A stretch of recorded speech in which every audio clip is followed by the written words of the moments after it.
Magandang araw po. Magbabalik tayo sa ating ginagawang pag-aaral sa mga utos ng Panginoong Jesucristo, ang mga batas sa kaharian ng Diyos, ang mga probisyon ng tipan ng Diyos sa New Covenant, at ang ipinagutos na Panginoon na ituro sa mga gagawing alagad. Mga kapatid, ang mga pag-uulit na yan na ginagawa ko sa aking pagpapasimula ay upang ipakita sa inyo kung gaano kahalaga ang mga ginagawa natin, ang mga pag-aaral na ito sa batas ng ating Panginoong Jesucristo. Ang ating teksto na babasahin sa pagkakataong ito ay matatagpuan sa Juan 13:12 hanggang 17. Sa Juan 13:12 hanggang 17. Naway sundan po ninyo at basahin ko po sa atin. Juan 13:12 hanggang 17. Nang mahugasan na ni Jesus ang kanilang mga paa, muli niyang isinuot ang kanyang balabal at nagbalik sa kinauupuan niya. Sinabi niya sa kanila, "Naunawaan ba ninyo kung ano ang ginawa ko sa inyo?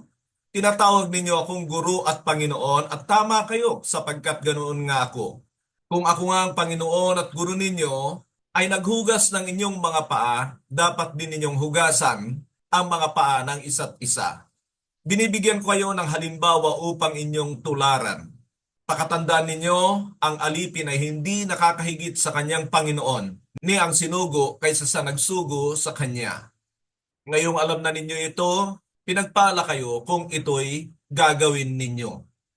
Ang ating pinakasentrong talata sa mga talata na ating binasa ay sa talata 14 na dito magmumula ang utos. Basahin ko po at tingnan natin. "Kung ako nga ang Panginoon at guro ninyo ay naghugas ng inyong mga paa, dapat din ninyong hugasan ang mga paa ng isa't isa."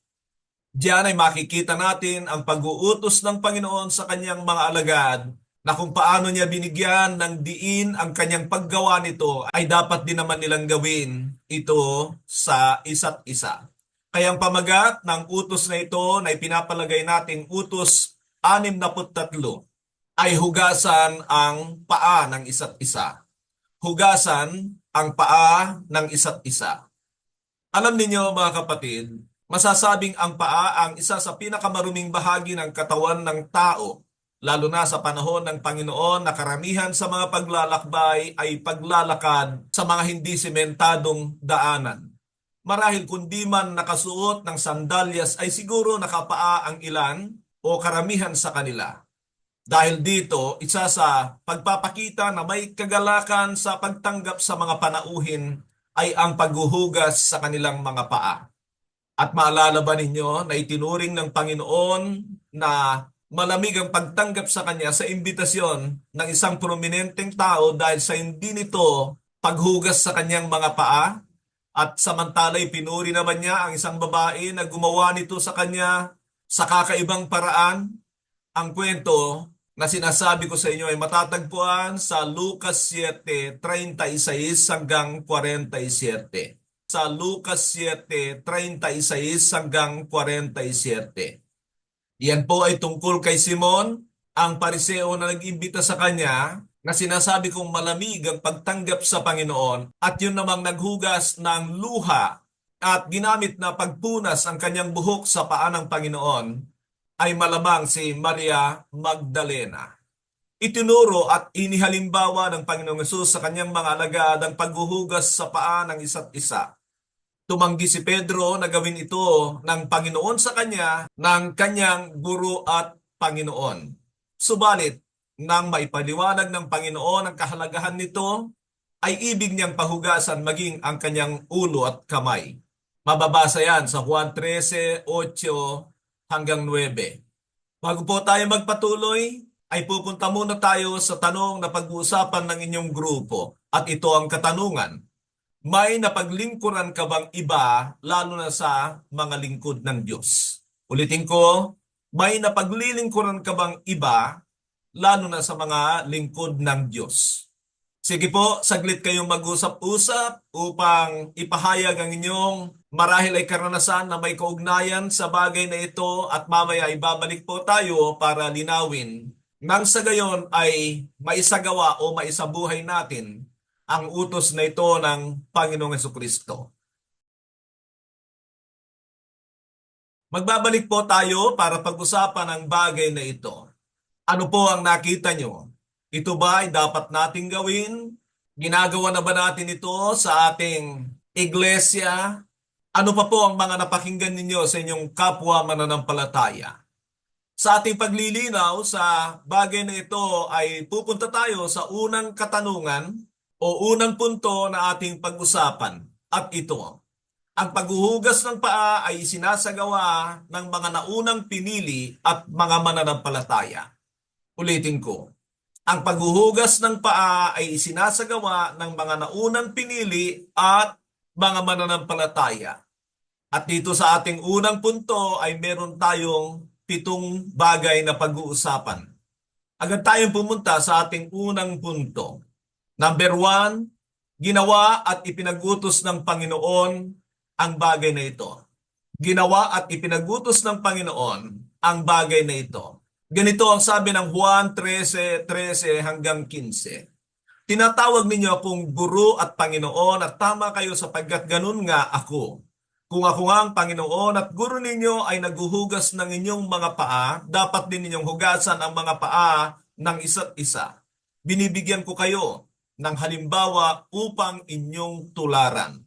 Dito sa mga sinabing ito ng Panginoon ay makikita natin na tila binibigyan niya ng diin ang kanyang kalalagayan sa kanila, sa kanyang mga alagad, sa kanyang mga tagasunod, kung sino siya para sa kanila.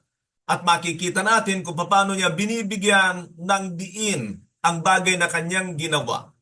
Na sinabi nga niya, kung ako nga ang Panginoon at guro ninyo ay naghuhugas ng inyong mga paa, dapat din ninyong hugasan ang paa ng isa't isa. At malinaw na sinabi niya, binibigyan ko kayo ng halimbawa upang inyong tularan. So it was sampled by our Lord Jesus Christ. Pero higit sa lahat, ay malinaw na ipinag-uutos niya ang bagay na ito sa kanyang mga alagad. Ipagpatuloy natin at sa tingin ko ay marami pa tayong dapat ikonsidera o kaya ay dapat matuklasan tungkol sa bagay na ito. Ulitin ko lang na ang ating pinag-uusapan ay ang paghuhugas ng paa ay sinasagawa ng mga naunang pinili ng Diyos at ng mga mananampalataya. Ang ating pangalawa ay sa Lucas 7:38. Lucas 7:38. Sinabi doon, as she stood behind him at his feet weeping, she began to wet his feet with her tears. Then she wiped them with her hair, kissing them, and poured perfume on them. Ito po yung nabanggit ko kanina tungkol sa pagpaunlak ng Panginoon sa paanyaya sa kanya ng isang Pariseong nagngangalang Simon. Samantalang si Simon ay wala siyang ginagawa at nung mabalitaan ng babaeng ito, nakalaunan kung titingnan natin ang banal na kasulatan ay malamang si Maria Magdalena ay may ginawa siyang kakaiba na kung saan ay pumasok siya sa lugar na yon, hindi siya imbitado at pagkatapos ay ginawa niya ang bagay na ating nabasa. Ang siya ay nananangis sa paanan ng Panginoon at ang kanyang buhok ay ginagamit niya sa pagpunas doon at ganoon din naman ang pagbubuhos sa kanya ng mamahaling pabango. Marami tayong makikita dyan pero pinag-uusapan lamang natin dito ay tungkol sa paggawa ng mga naunang pinili ng Diyos at ng mga mananampalataya sa bagay na ito. Nangangahulugan ito na itong babaeng ito ay mananampalataya ng Panginoon, pinapaniwalaan niya kung sino siya at mababanggit ko na rin na kalaunan sa aklat ng unang Korinto ay sinasabi na ang buhok ng babae ang kanyang kaluwalhatian.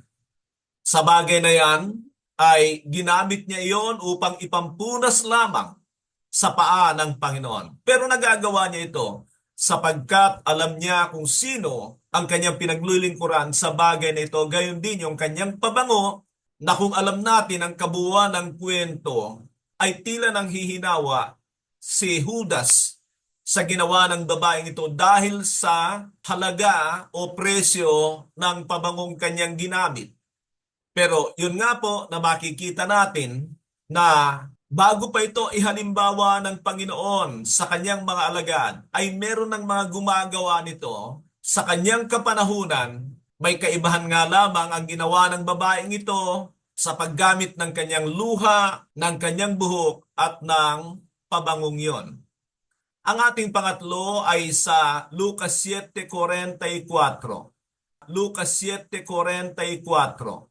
Sinabi doon, "Then he turned toward the woman and said to Simon, 'Do you see this woman? I came into your house. You did not give me any water for my feet, but she wet my feet with her tears and wiped them with her hair.'" Ano po ang nakikita natin dito? Nakikita natin dito na sinasabihan ng Panginoon si Simon, ang Pariseo na nag-imbita sa kanya at ipinapakita sa kanya ang pagkukumpara sa pagtanggap sa kanya. Na si Simon, nang pumasok ang Panginoon, kahit pagbibigay ng tubig para hugasan ang kanyang paa, ay hindi niya ginawa. Pero makita natin na malayong malayo ang ipinakita ng babaeng ito sa Panginoon. Punta tayo sa ating pang-apat sa Juan 12:3. Juan 12:3. Then Mary took about a pint of pure nard, an expensive perfume. She poured it on Jesus' feet and wiped his feet with her hair. And the house was filled with the fragrance of the perfume. Dito ay makikita natin ang tila pareho na pagbibigay ng diin ng apostol na ito, si Apostol Juan. At yan din natin makikita na binanggit niya ang pangalan ng babaeng yon. Pero kung titingnan natin at aaninagin natin, ay tila parehong sitwasyon ang kaganapan dito. Pero nais ko pong sabihin sa inyo na ito po ay magkaiba. Yung panahon na nandoon siya kay Simon na Pariseo, dito naman po ay nung sila ay nasa kanilang bahay. Dinalaw ng Panginoon diyan si Lazaro ang kanyang muling binuhay. At tandaan natin na si Lazaro, si Maria at si Marta ay magkakapatid. Nais ko pong ipakita sa inyo ang bagay na ito. Magandang mensahe ito para sa ating mga mananampalataya. Umpisan ko sa talatang 1 sa Juan 12:1 po. 6 na araw bago sumapit ang pista ng Pasko, si Jesus ay nagpunta sa Betanya kung saan nakatira si Lazaro na kanyang muling binuhay. Isang hapunan ang inihanda roon para sa kanya. Si Lazaro ay isa sa mga kasalo ni Jesus, samantalang si Marta naman ay tumutulong sa paglilingkod sa kanila.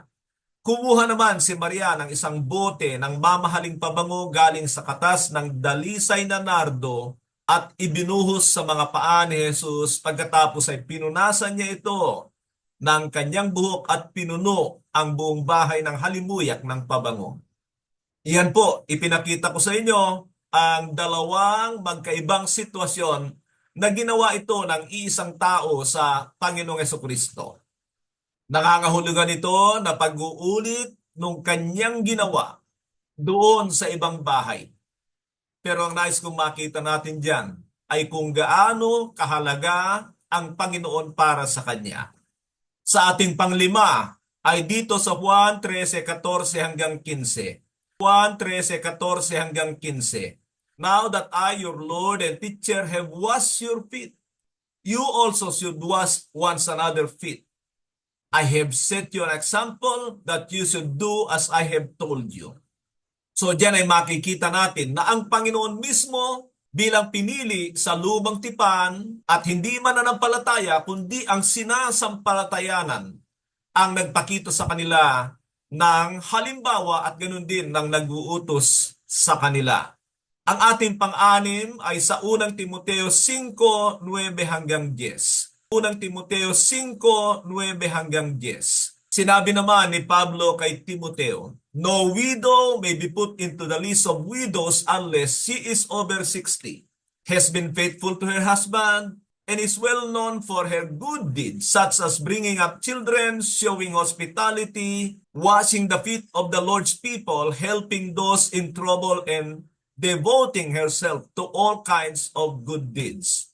Ito naman po ay instruction ni Apostol Pablo kay Timoteo kung sino ang mga babaeng balo na dapat ay alagaan at tulungan ng iglesia. Pero makikita natin dito ang isang katotohanan bukod sa mga iba't ibang bagay na qualification ng babaeng balo, ay yung sinabi niya, showing hospitality, washing the feet of the Lord's people, helping those in trouble and devoting herself to all kinds of good deeds. So dito ay makita natin na sa mga mananampalataya ay meron ding mga gumawa nito. At yan nga po ang sinasabi ni Apostol Pablo, dapat ang mga babaeng balo na isasama doon sa alagaan nila, tutulungan nila, ay yung mga babaeng balo na mga mananampalataya na nakita nila kung gaano ang pangangalaga sa mga mananampalataya, mga manggagawa ng Diyos, pagtulong sa mga tao. At isa dyan ay dito nga po sa paghuhugas ng paa ng mga pinili ng Diyos. Alam po ninyo ang isang bagay na ito, dito po ako nagdadalawang isip sapagkat kung titingnan natin ang aklat ng gawa, ay wala po akong nakikita na ginagawa ito ng mga mananampalataya doon. Mahalagang maunawaan natin yan. Ano kaya sa tingin ninyo? Bakit walang naisulat o naitala na yung mga baguhang mananampalataya mula nung ipanganak ang iglesia ay wala tayong mababasa na ito ay ginagawa ng mga mananampalataya doon. Doon na lamang ito binanggit ni Pablo para sa iglesia ng Ephesus. Wala pa po akong conclusion sa bagay na yan. Pero ipinapakita ko sa inyo na tila hindi ito ginagawa ng mga naunang Kristiyano sa iglesia sa Jerusalem at doon sa mga itinatag ni Apostol Pablo. Ang punto ko dyan ay wala po tayong reference sa New Covenant maliban dito sa sinabing ito ni Pablo kay Timoteo. Kaya ang tanong ko ay, ano po masasabi natin? Dapat nga ba kaya o hindi kaya? O kaya ay may iba o may paraan ng pagpapakita nito? Bago tayo magpatuloy, nais ko munang sabihin sa inyo na ganito po ang kaganapan diyan. Kung titingnan ninyo ang lumang tipan, sa mga naunang pinili ng Diyos, ang ginagawa po nila, o kaya sa mga patriarka, ang ginagawa po lamang nung una ay kapag nagkaroon sila ng bisita, ay binibigyan nila ng tubig ang mga bisitang yon. Sila na, yung mga bisita na, ang maghuhugas sa kanilang mga paa. At yan ay nagpapakita ng pagtanggap sa mga bisitang yon. Pagkatapos ay aalukin din sila ng mga pagkain. Para po sa bagay na ito, ibasahin nyo ang Genesis 18:4 at Genesis 19:2 at marami pang iba na ipinapakita na sa sinaunang panahon sa mga Israelita ay binibigyan lamang sila ng tubig at pagkatapos ay sila na, yung bisita, ang maghugas ng kanilang paa. Gusto kong malaman nyo yan sapagkat kalaunan nag-evolve po yan. Anong ibig sabihin ng nag-evolve? Kalaunan ay hindi na lamang nila binibigyan ng tubig ang kanilang mga bisita at hugasan nilang sarili ang kanilang mga paa. Dito ay makikita na natin na yung may bahay, yung host, ay sila na ang naghuhugas ng paa ng kanilang mga bisita. Marami po ito sa Old Testament at yan nga po yung nakikita natin na kaugalian sa panahon ng Panginoon Kristo sa New Testament. Pero ang reference natin dito sa aking sinasabi ay sa 1 Samuel 25:41. 1 Samuel 25:41. Ang tinutukoy sa bahaging yan ay tungkol kay Abigail na pagkatapos mamatay ng kanyang asawang si Nabal dahil sa kanyang masamang pag-uugali ay pinatay ng Diyos, ay nagpropose si Haring David o si David na kukunin si Abigail bilang kanyang asawa. At si Abigail, sa pagtanggap sa kanila, ay nag-alok nga ng paghuhugas ng paa kahit ng mga tauhan ni David ay gagawin niya ito. Pero sa madalit sabi, si Abigail diyan ay sumama na kay David at naging asawa niya. Ngayon po sa kabuuan ng ating pinag-uusapan, sa 7 talata na ipinakita ko sa inyo ay makikita natin na nagpapakita ito na ang may bahay, yung host, ay mayroong ugaling mapagtanggap, hospitable, yung politeness, kabaitan, at yung pagrerespeto sa kanyang mga bisita. At para doon naman sa mga bisita na tinanggap, ay pagpapakita ito ng respeto sa kanila at sila ay espesyal.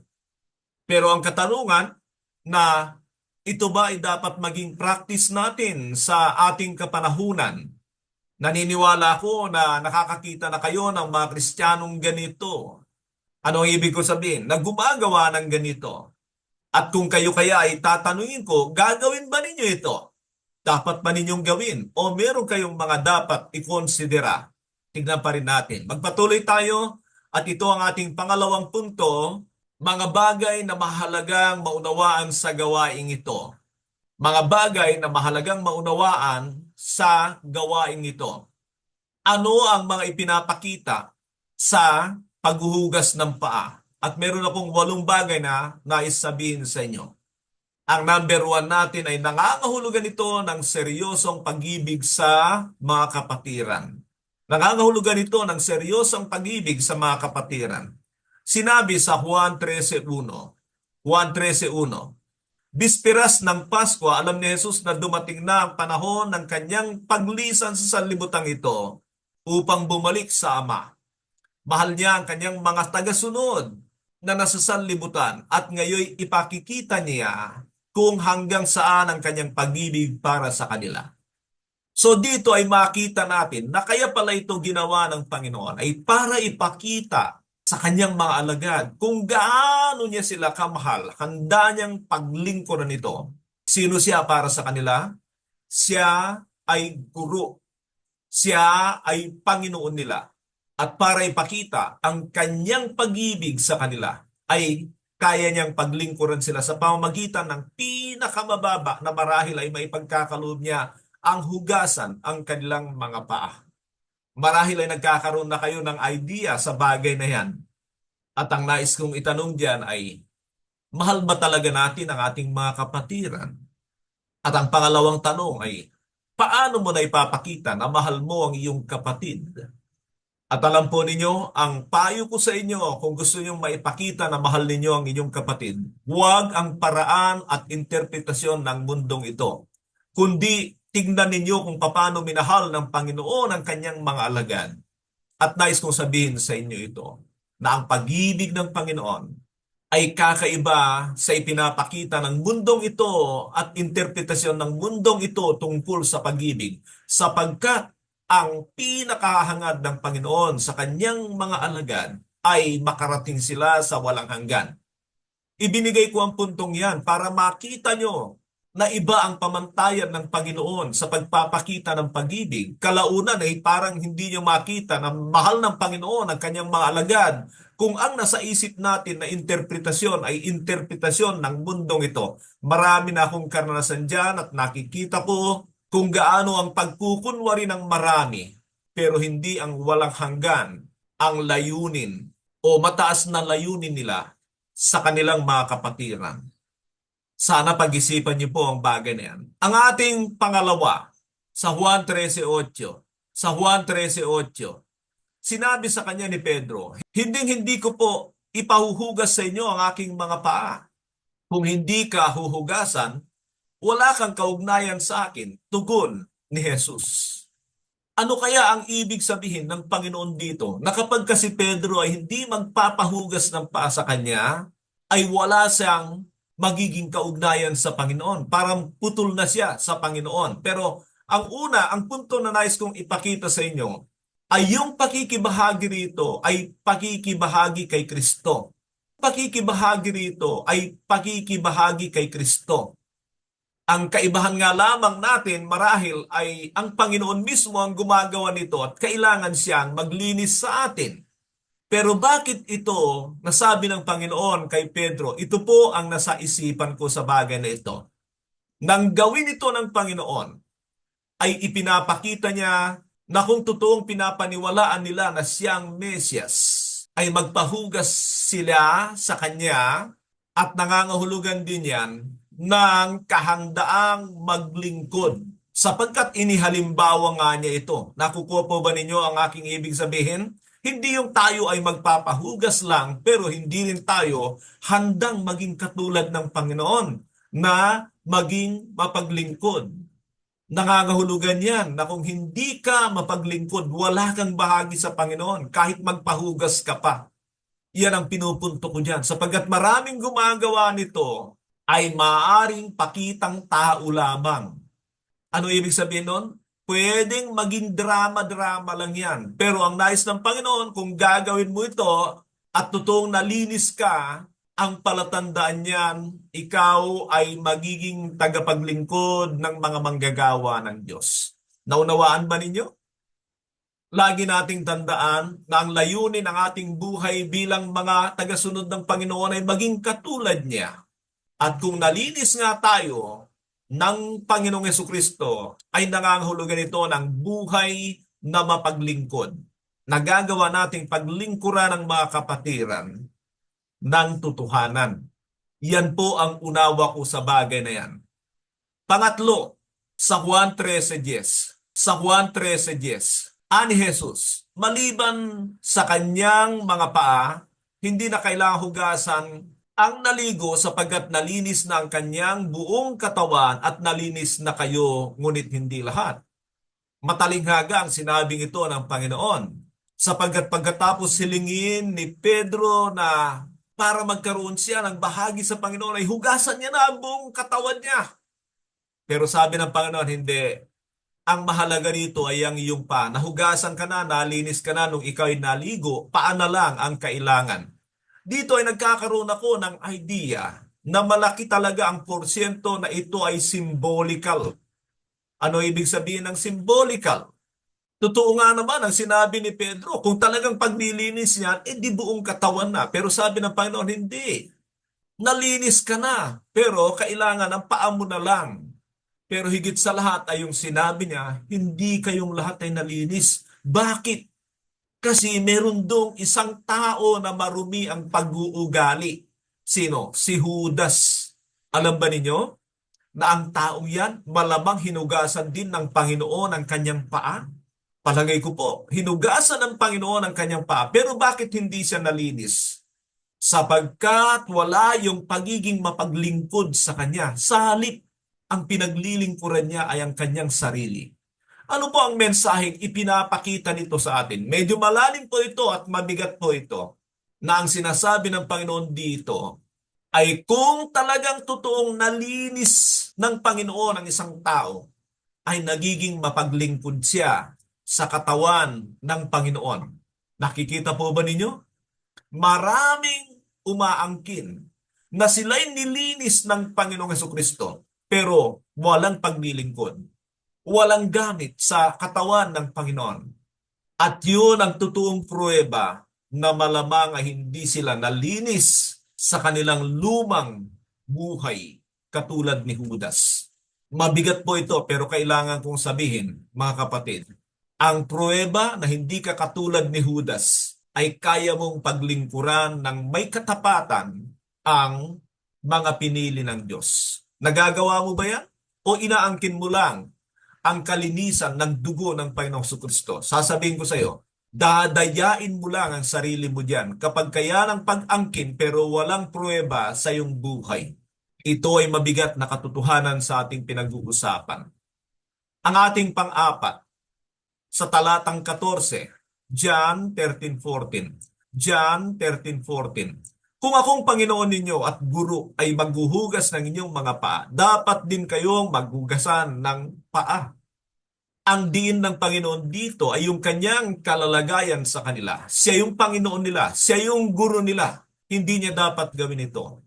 Pero kailangan niyang gawin ito bilang halimbawa. Halimbawa ng pagpapakita ng kapakumbabaan. At alam niyo ba mga kapatid, ang daming forma ng kunwaring kapakumbabaan sa mundong ito. Pero hindi yan ang hinahanap ng Panginoon. Yung dinadaan sa pananalita, sa forma, sa panlabas na anyo, sa halip ay ang seryosong paglilingkod sa mga pinili ng Diyos. Iyan ang hinahanap ng Panginoon sa atin dito. Ang ating panglima ay sa Juan 13:15. Juan 13:15.